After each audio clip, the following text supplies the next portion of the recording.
Bonjour chers compatriotes, en dehors de Kinshasa, c'est la capitale de la République démocratique du Congo, notre cher et beau pays. Kinshasa la belle, comme on dit toujours, Kinshasa la belle, toujours Elanga.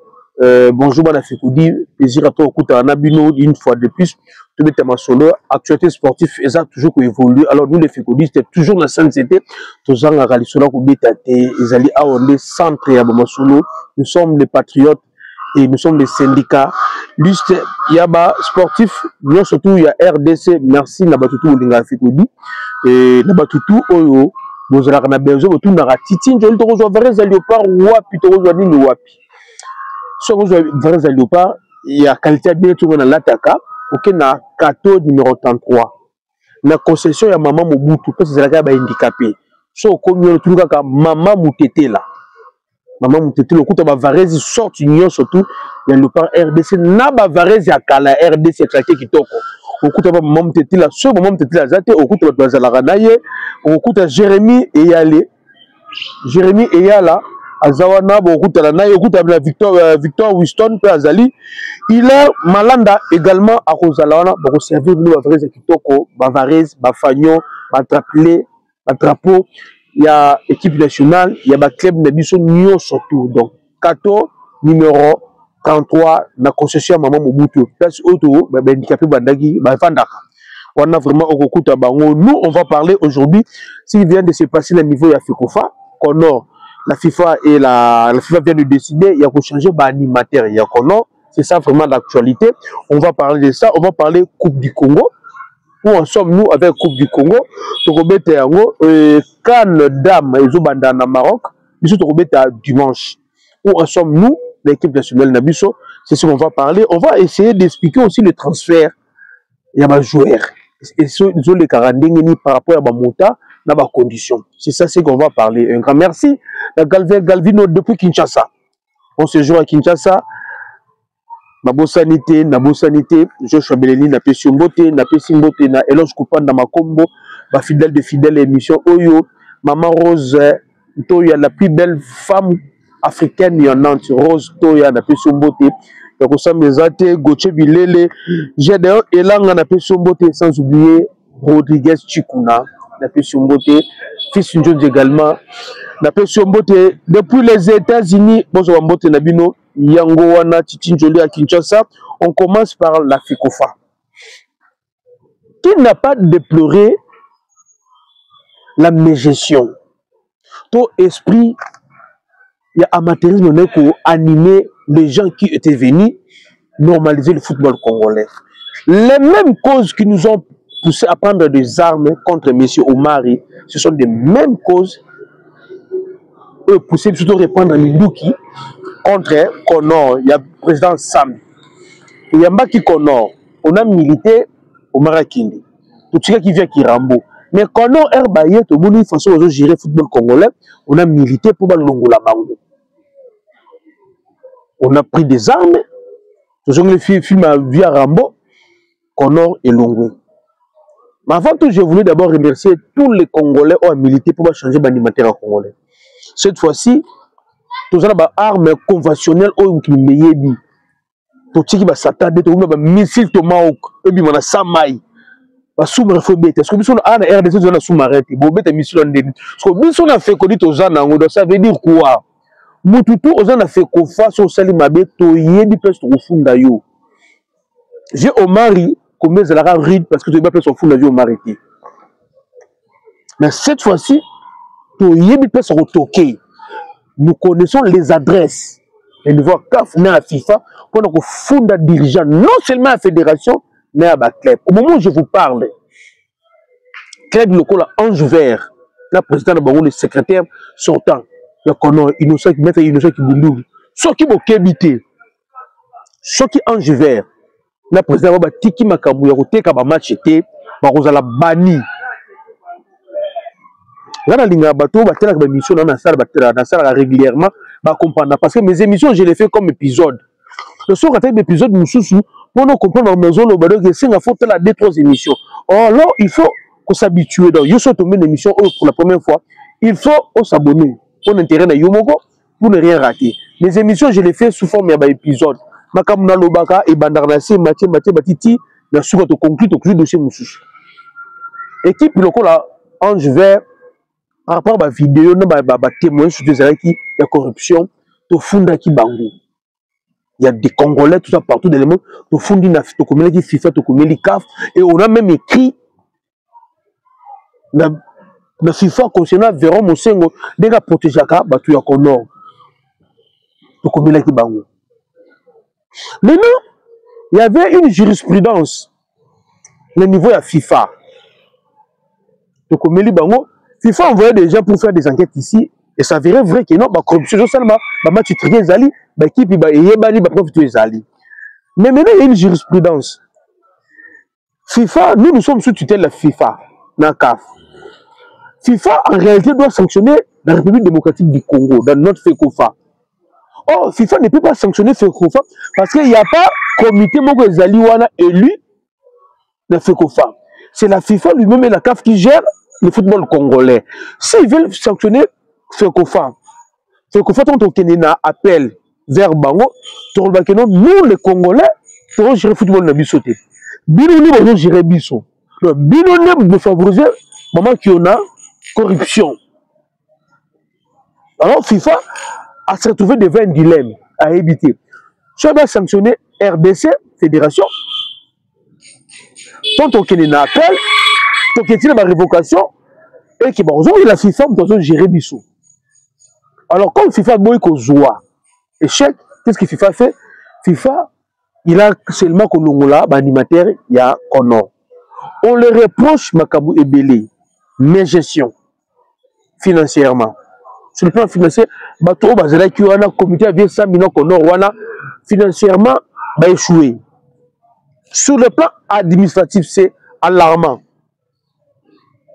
Donc, sur le plan administratif, Bassel est l'autre côté. Sur le plan organisationnel, ils sont venus créer des zizanies. Au lieu de place babong, ça va harmoniser, ils vont créer zizanies.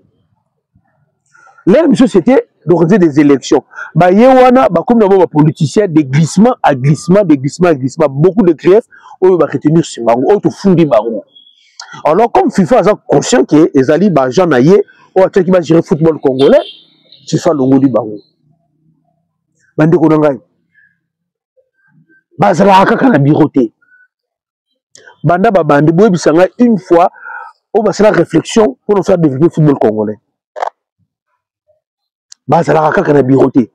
Ce sont des gens qui sont des voyageurs. Tu peux savoir du Congo, passager 57, va voyager à Kaka. Est-ce que vous savez que à cause de Nabango, le financement de FIFA peut s'en faire, peut s'en sous-souter Bakata. À cause de Nabango. Ils sont là, car on a place Marmambongo et Zali. Et les lots, ils sont sanctionnés, bon, vous allez sous-souter. Nommé Madame Belinda Boutandila Nzouzi. Juriste de formation. C'est une dame n'est pas vraiment présentée parce qu'elle a déjà connu le milieu football de niveau, il y a FIFA, CAF et RDC. Lors il y a 75e congrès, il y a FIFA. Madame Belinda, elle a nommé la commission de discipline, il y a FIFA. Elle a la commission également au panel au FIFA qui pour la côté de l'élection de niveau, il y a Conor. Maman Belinda. Elle a représenté, c'est un juriste de formation. Mais nous, on a fait qu'on dit, est-ce que ça casting y a bien, tu es ma bien. Est-ce que casting y a bien, tu es ma bien. Parce que casting y a liboso. On va saluer la kibiso, mais nous allons donner 100 000 casting à ma bien. FIFA n'a qu'à faire la kibiso les financiers pour nos Conor. FIFA pensait que les problèmes avec le football congolais, avec la fédération congolaise de football, c'était Makabouya Mbongo. Raison pour laquelle la FIFA envoyait des financiers. Les financiers, lorsqu'ils sont venus ici, or le vrai problème, c'est l'administration et technique. L'administration en général et l'aspect technique. Ça fait comment organiser les championnats. Comment on gère les championnats. C'est ça le problème du football congolais. Et l'administration, lorsqu'on voit l'administration, on voit comment on gère la licence, comment les dossiers sont traités, les relations entre les fédérations, les sous entre les clubs, c'était ça. Mais là, tu n'es pas chez Batambo. Sur Batambo, on peut même ici. Et maintenant, la FIFA nous envoie juriste, hein. La mission, il y a qu'à gérer, qu'on appelle ça, à harmoniser, à organiser l'élection dans le mois de décembre. Et la dame a parlé. Donc, elle a demandé à maman, bon, vous savez, pour moi, je suis vraiment très honoré par cette nomination, mais je sais qu'il s'agit aussi d'un grand défi. C'est un grand challenge pour notre football congolais, mais il s'agit de la suite. Le souci de tous, c'est que les élections aient lieu. Et c'est la mission qui nous a été confiée. Et pour ça, nous sommes investis et nous allons nous investir pour que cela se fasse effectivement. Vous étiez aussi, avant cette nomination, présidente du panel que la FIFA avait mis pour accompagner la commission électorale. Maintenant, vous êtes présidente. Comment comptez-vous organiser ces élections avec transparence? Il s'agit de travailler avec les commissions concernées. Ce qui est déjà un avantage, c'est que c'est le premier panel de la CAF qui a mis en place ces commissions. Et une seconde mise en place avec le panel de la FIFA CAF pour l'accompagnement du point de vue juridique. Et je pense qu'il y a déjà une certaine collaboration entre nous et les commissions et ça sera une suite. Vous avez exactement 6 mois, si je ne me trompe pas. Quelles seront vos priorités? Priorité, l'organisation des élections pour la mise en place du comité exécutif de la FECOFA. Entre-temps, il y a des dossiers, il y a les Léopard Dames qui commencent la CAN cette semaine. Comment comptez-vous déjà commencer avec ça? Vous avez remarqué que c'est aujourd'hui déjà, lors de la remise et reprise, nous avons déjà commencé le travail. Et donc cela n'attend pas. Le travail n'attend pas. Nous sommes là pour ça et nous sommes engagés pour ce faire. Une fois de plus, félicitations. Merci beaucoup. Merci. Boyoki ndenge mama emo abi mission o azana yango ya ko organiser ba élection. Maman azalaki nommé na FIFA parce que après réunion au FIFA salaki FIFA CAF asalaki na FECOFA na président ba ligue. Le président de ligue ba signifie qu'il bien na CAF na FIFA que bazali susu na besoin ba vie au vie sambité ba longola bango ba tia ba de susu. Le président de ligue c'est la majeure partie. Il y a des électeurs mais élection. Donc le président de ligue ba monique Sambina kono ba zubi bango et les choses ça makaka te ba senga ki ba longola bango et FIFA pour ko boya ki bereko elaye a longoli bango ati mama Belinda. Je vais vous dire quelque chose bana fait ko dire au moni ba tutu tangaka awa o Azizi Makukula o Shabani Nonda o Mutubwe pour la élection na FECOFA, tous ces gens-là ne sont pas crédibles au niveau ya FIFA na CAF. Raison pour laquelle FIFA pour nous souhaiter tout ce que la kaka raboueni donc non si nous connaissons crédible. Oh Shabani Nonda le candidat du peuple oui mais les électeurs le président de ligue là bazan en contact avec Shabani Nonda té ba ko voter Shabani Nonda té si organise les élections aujourd'hui ce sont les généraux il y a Omari Moutou va gagner. Parce que la majorité des électeurs, baza batu ya Omari. Les présidents de ligue là, on va reconduire la ligue na bango. Ce sont des gens Omar après ça va garantir mandaku. Après ça va bon mariage.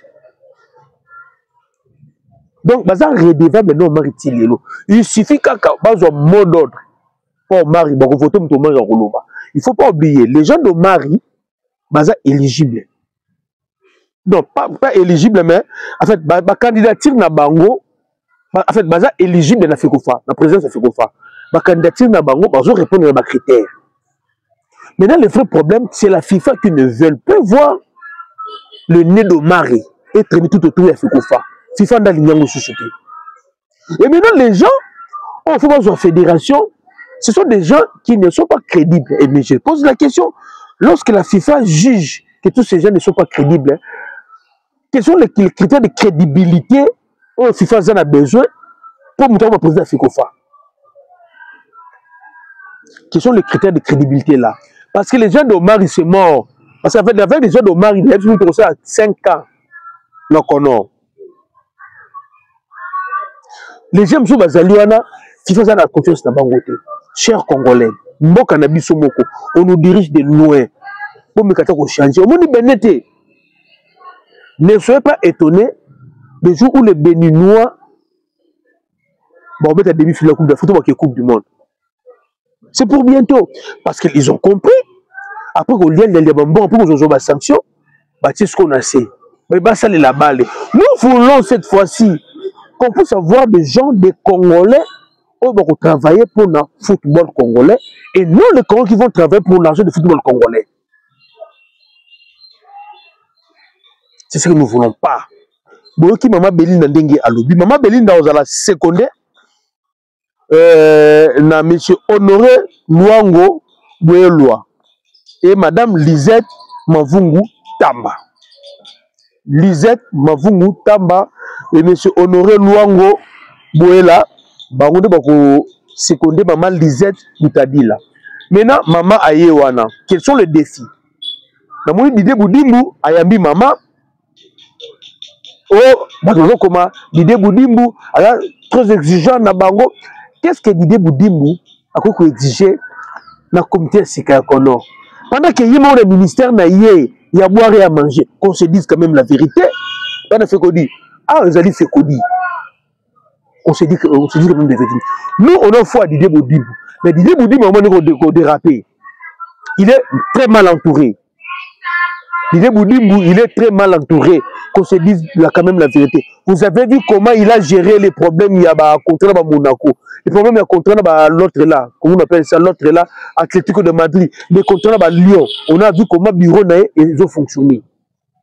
Je pense que Didé Boudimbu, qu'est-ce que Didé Boudimbu peut exiger dans le comité Sikaku ya Kono? Est-ce que Didé Boudimbu a donné des leçons pour Nabango? Comme celui le ministre de tutelle, tout ça qui base en harmonie, base en conflit. Base en harmonie, base en conflit. Mais la question qu'on se pose, maintenant, Maman Aye, la mission est d'organiser des élections. Et le vrai problème, dans le quotidien de la fédération Nabiso, c'est l'administration, la technique. Est-ce que Maman, il y a qu'on souka sur mission de organiser des élections et l'administration technique, c'est le comité qu'il y a, où elle doit normalement s'impliquer dans le quotidien de la fédération sur le plan technique, administratif. Parce qu'il y a des dossiers où il y a chaque jour. Chaque jour. Vous comprenez? Les dossiers chaque jour. C'est que gestion, il y a transfert, il y a des joueurs. Gestion, il y a des licences, il y a des joueurs. Chaque jour, chaque jour. Comment ces dossiers sont gérés au niveau de la FECOFA? Vous comprenez? Comment ils ont géré chaque jour au niveau de la FECOFA? Les relations entre fédération et club, ils ont gagné. Et la pression, ils ont tout autour de l'équipe nationale. Est-ce que Maman a géré pression à toute l'équipe nationale? Maman a géré et pression et surtout entre fédération et ministère. Maman a géré quoi? Nous, notre souhait est que Maman réussisse dans le mandat. Et nous voulons, le niveau fait qu'on dit, le principe de Maman, mission. Maman, nous voulons Ozala, chef des sabres. Et non, des sabres Azala comme électron libre de la fédération. Maman, tout ce qui est Ozala, chef des sabres. Et non, des sabres Azala électron libre. J'entends contrôler des sabres. Maman, j'entends contrôler la direction technique nationale. Solo na bango. Tout na bango rôle na bango zalaka nini. Basala rapé nini. Benga coach du sadi sur tout na yé. Tout ça la fédération moko boé. On a des gens apparemment qui ne maîtrisent pas leur rôle et pourquoi bazan nommer la fédération. Et nous la fédération l'émission wana. Vous savez que ce qui lorsqu'on avait vu les vidéos il y a corruption dans le match. Ce qui fait qu'OFA, Kono a sanctionné qui va club wana, a convoqué qui réunion, comité de discipline, l'Ina Football a sanctionné le club wana. Peut-être comme le niveau. Pendant qu'on publie ce genre de vidéos là, les gens de Kono vont en voyage. Maman, tu sais na yo, na simo ko sala, Et donc, il faut éviter conflit entre fédération et l'INAFOOT. Championnat banda na moment où il fallait banda. Maman, bomela biso système à Ligue 1 et Ligue 2. Ceux qui ont le pouvoir, wana, boma yango. Système à Ligue 1 et Ligue 2. Renvoyer tous les clubs de la Ligue de Bango. Les vite les imana, bazonga ne pefking. Maman, zong c'est la biso vite na imana ne pefking. Zong c'est ma zembe na ba lupopo, na ba live 4. Ozong ici sanga bale de na mboka na bango so ba ligue na bango mama to zonga ndenge to zala ko beta la foot na kala to zonga la foot à Ligue 1 na Ligue 2 oyo ça tue le football congolais. Au moment où je vous parle dans Ligue 2 on a presque 64 clubs. On a Ligue 1 64 clubs, Ligue 1 64 clubs. Pour jouer des personnes des clubs comme Mataraka, ça c'est jouer avec les dirigeants des clubs. Maman, bomé la biso Ligue 1 na Ligue 2. Maman t'a dit là, tout sengi na yo. Mission na biso na fait confort dans comment on appelle ça? Mission na biso na fait conduite au PSU et amis sat. Il y a liboso maman zala chef il y a des sabres. Des sabres za électron liberté l'équipe nationale na biso. Il y a liboso ngwana. Lorsque je dis ça, on va comprendre pourquoi des sabres za électron liberté. Il y a mis balé ça la réunion technique des techniques nationales. Tout na balusa biso musala ni basalaka et des techniques nationales. Nous sommes dit basalaka et je produire le connu. Il y a mis ça tout maman bomela biso Ligue 1 na Ligue 2. Je ne sais pas mazemi pour la Ligue de Bango. On a 11 ligues, tous on a la Ligue na biso. Tous on a la Ligue na biso. Ligue 1 na Ligue 2 pour le football là, il y a RDC. Merci maman. Côté na yo yangwana bonne chance. Mais je pose la question, mututu à la démission au bon répondre ngai na ba commentaire. Est-ce que choix opéré casting ya maman Belinda, il t'a dit là, pour nous diriger Connor, c'est casting à malam. Parce que je ne veux pas, et comme c'est le moment où c'est le bara déjà. Vous allez choix malam. Ngai vraiment, pour ngai, la mission va PCA, moi je ne suis pas vraiment d'accord parce qu'il y a zone plus organiser des élections. Or, pour la mission congolais, on a besoin de restructurer l'administration de FECOFA. Il faut ça restructurer l'administration de FECOFA et là, comment le département technique Nabiso a commencé par les directions techniques nationales, y compris Sébastien Destab. Il y a des choses que tu déploreras, mais vous avez besoin de bongo. On peut rester dans le sambi, mais ce qui fédération de choses fonctionner normalement. Et que l'équipe nationale se met normalement. Bien sûr, techniques qui est normalement, on n'a pas de peintes pour vendre les choses bango. Comment côté kuna, on évolue bana fait kodi dossier yami balé toujours beta awa ezali l'INAFOOT et l'ICOCASH. Balingi va prolonger contrat na bango na l'INAFOOT. Bazo prolonger en gros balobi va prolonger en gros pour nous permettre la prise en charge net ya balbitre ba mode de déplacement balbitre. Bazo en charge bazo également en charge aussi ba frais ya balbitre. Nous arbitres va foutre d'abord $40. Tu prends quelqu'un à bas Congo et qui ne sait pas quel Bumbachi va arbitrer, moi tu peux $40. Alors tu comment tu t'es ndengeni. Là mais qui le but bongo, on va voir ce que ça va donner prolongation il y a l'ICOCASH. Comme on n'a pas un autre sponsor pour l'équipe de l'INAFOOT Nabiso, on garde quand même l'ICOCASH. Mais même quand on redéfinit le contrat aux liés l'INAFOOT, na l'ICOCASH. Vodacom Mazembe a une révocation. Mazembe, Bafunda qui est pour la dossier joueur naïe, triple affiliation. L'INAFOOT a tranché qui. A bien Mazembe, un argument de défense, Mazembe n'a pas l'INAFOOT a tranché au défi, au profit, il y a manié mignon, les aigles. Mazembe a ça l'appel à qui la révocation au niveau, il y a FECOFA. On va voir ce que ça va donner. Mais le problème de points, au niveau du bureau, on doit quand même bannir ça. Si Mazembe, si réellement Mazembe a une raison, peut se venir.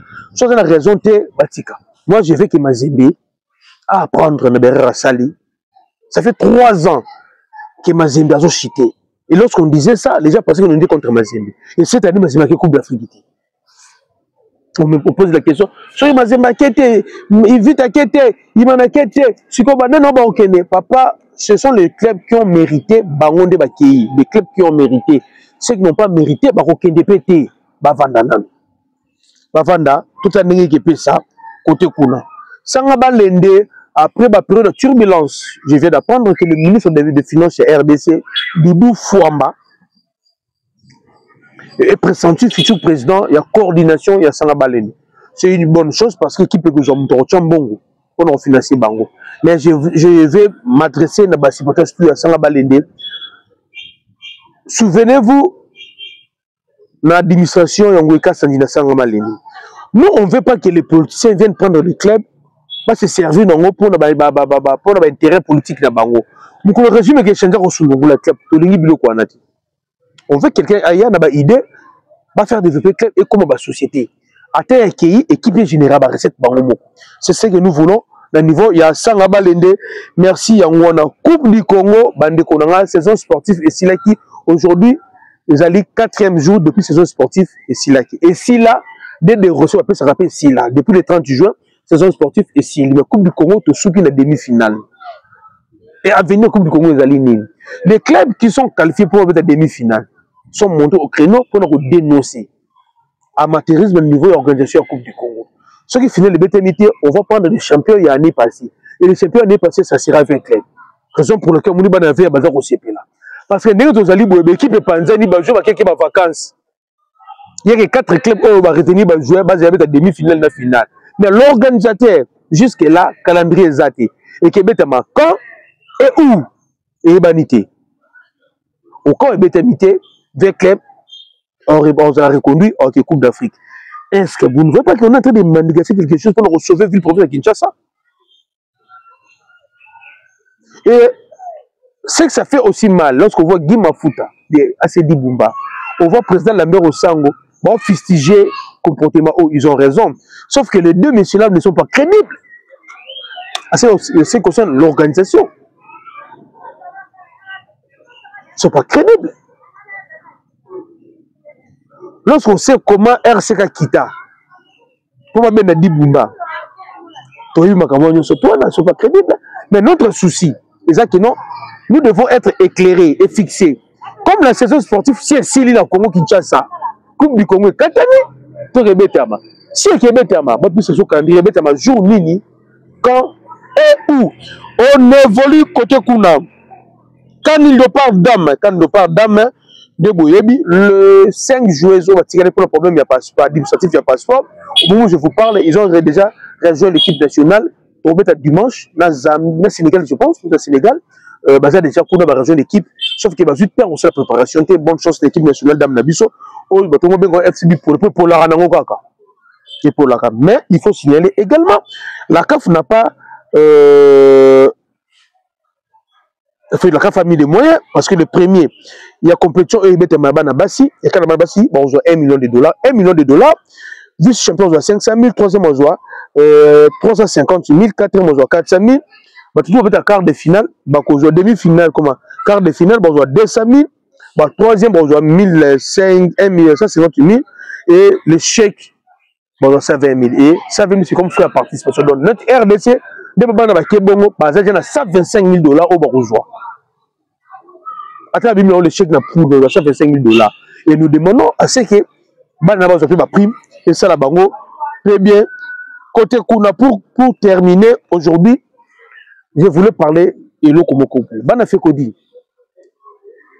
Les joueurs font le choix, il y a transfert par rapport à leur carrière. Et non par rapport à l'équipe nationale où ils jouent. Vous comprenez? Il y a un joueur, mon côté, ce transfert est à telle équipe nationale. Le joueur a telle carrière naïe. Ce que nous voulons pour nos joueurs Nabiso, ils sont différents, nos joueurs, nos carrière na bango. Le transfert des joueurs, il y a facteur âge et joueur. Le facteur montant et joueur. De tout ça, ça joue. Le cas de Wissa bientôt c'est 29 ans. Et le football, c'est le business. Lorsqu'on achète Wissa à 29 ans, 3 ans, à 32 ans, probabilité pour récupérer Mbongo. Ils ont diminué. Et le montant bâti à Wissa, de 40 millions d'euros là, de livres sterling, ça fait de 45 millions de dollars.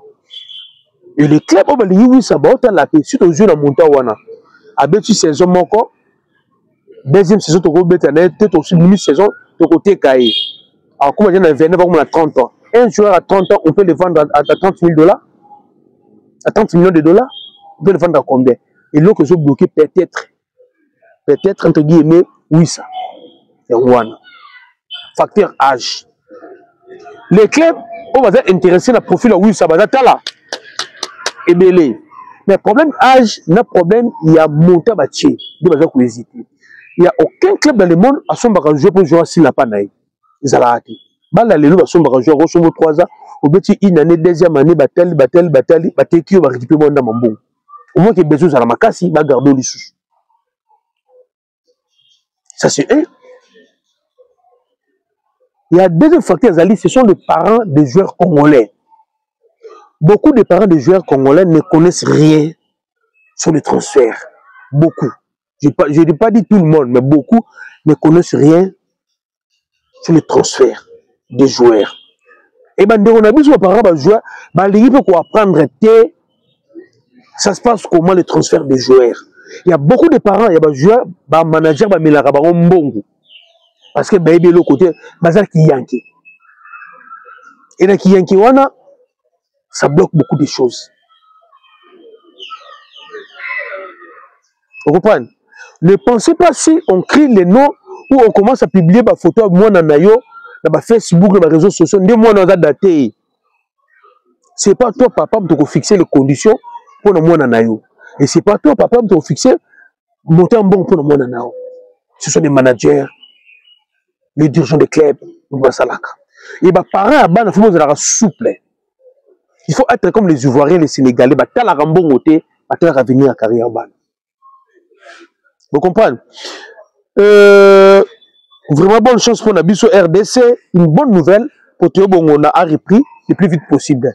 Donc, nous allons au mois de juillet, le mois de septembre, il peut être avec nous. Vraiment, félicitations à Théo Bongona et merci Nanja Benenge Azogi Noki. Anthony Milambo a signé un portefort à quelque région de Wissa. D'abord, Paris Magoma, au Bazar portefort côté Kuna. Anthony Milambo, il ne faut pas oublier, éligible pour le Congolais. Il y a Wissa, notre convoi national. On va voir ce que ça va donner côté à Wissa, mais jusque-là, il n'y a pas d'offre. Oh, ils ont concret en gros, mais il y a pas les gens ébélés. Il y a Mwana, Tozali na Ntinga Diuna, la pépite du football congolais, a signé 2 ans à Paris Saint-Germain. Félicitations à Mwana. On a Charles Piquel qui signe, qui pourra signer dans l'Espagnol de Barcelone. On va s'intéresser à profil naïe. On a Afimouko Pouloulou également. On parle de lui au niveau Ludinese, au niveau Italie. Et donc, KMB, dans Crystal Palace, on parle de lui. Il y a Ferton également. Il y a Nathanaël Mboukou qui devait aller dans Montpellier. Contrôle médical à Keïté et qui mène ce côté Kuna. Moi, je me pose la question. Comment un joueur de la première division avec une conférence ligue à qui est la deuxième division dans Montpellier? Je ne sais pas, ma journaliste, c'est quoi les juste les problèmes. Moi, j'encourage Nathanaël Mboukou à qu'il les mette avant dans la Ligue 1. Au-dessus de la première division, petite conférence Ligue. Aujourd'hui, il y a un zone Lukao. Vraiment, il y a un Wana, les autres savoir sur les autres la maison qui est de côté naïe. Merci à tout le monde qui a fait conduire au commun Souka. La personne Georges Kasséré, Kambote, maman Christine Ndi, Balokobo, Sanote. La personne Bote, coach Abou, maman Stern Galula. La personne Kozali, la personne Bote. La personne Bote, tout le monde qui a fait conduire. La personne Bote, vraiment, merci. Tout le monde la prochaine. Attention au flou dans les dossiers Mboukou. Il y a quelques jours, on vous annonçait que c'était bouclé à Montpellier pour l'international congolais parce que c'était réellement bouclé. Ensuite, il y a 2 jours, on vous a annoncé ceci pour dire qu'il y avait un peu plus de précisions concernant cette éventuelle signature au club, au désormais ex-club de Dimitri Berthaud, en se basant bien sûr sur les infos du journal L'Équipe. On vous a donné un peu plus de précisions. Il y avait une évolution sur les dossiers. Ensuite, Hier soir, on vous a annoncé ceci pour vous dire que sa visite médicale prévue il y a quelques jours était finalement reprogrammée pour ce jeudi, aujourd'hui, ce matin. Mais enfin, finalement, il y a peut-être un retournement des situations car toujours sur notre média Léopard Leader Foot, on vous a annoncé ceci ce matin. Eh bien, finalement, la visite médicale de Nathanaël Mboku, prévue aujourd'hui dans la matinée, après un report, a été finalement annulée. L'info, c'est que Nathanaël Mboku n'a pas foulé les sols de Montpellier. Il n'a pas pris la direction de Montpellier, selon les sources proches du club, bien sûr, notamment Bertrand Kenneth, qui est un journaliste français proche du club. Mais il y a une question qui se pose. Est-ce que c'est bien là un vrai retournement des situations dans le sens où il prendrait une autre direction? Genre, il change des caps pour aller signer dans un autre club. Et je vous assure que vous avez déjà une idée sur quel club il s'agit. Ou soit, il s'agirait simplement d'un contretemps qui repousse un peu plus l'échéance de sa signature à Montpellier. Montpellier relégué en deuxième division. Beaucoup de Congolais ne sont pas d'accord pour cette destination. Concernant beaucoup qui a montré de très belles choses lors de la dernière sortie des Léopards de la RDC en amical, notamment une passe décisive pour Wissa, ensuite un but qui a été refusé. Et le flou sur ces dossiers, non seulement prolongerait un peu plus que prévu les suspens, mais cacherait peut-être beaucoup de choses, parmi lesquelles une bonne nouvelle qui serait une probabilité de signer pour Metz. C'est vrai que Metz, ce n'est encore que des rumeurs. Voilà, depuis hier, depuis des jours d'ailleurs, on parle des Metz. Ce matin encore, on en a parlé. Bon, rien de concret, pas de source officielle, pas d'annonce officielle non plus. Voilà, pas d'article dans les grands médias français.